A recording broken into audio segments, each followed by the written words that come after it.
What if the future of the Russia Ukraine war is being discussed not in the White House but at Donald Trump's private residence?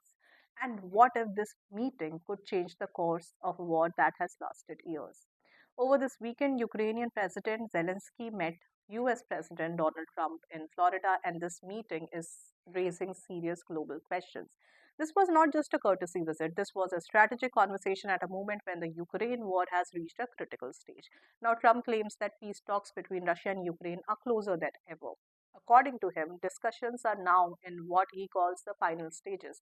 Zelensky, however, is being far more cautious. The main issue on the table was security guarantees for Ukraine.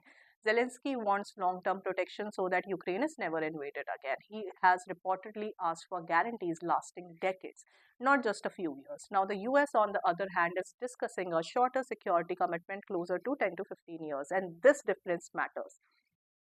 Why? Because for Ukraine, this war is not just about stopping today's fighting, it's about preventing the next war.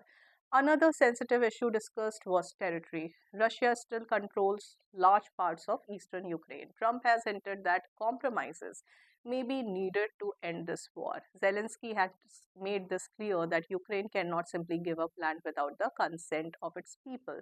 Now, this is a red line for Kyiv. Trump also mentioned that he has spoken directly with Russian President Putin, suggesting that back channel diplomacy is already active. This has sparked debate in Washington and in Europe, with many leaders closely watching it. So, what does this meeting really mean? It does not mean that peace has been achieved, but it does mean the shape of a possible deal is being discussed. And it also shows that US policy on Ukraine could change dramatically.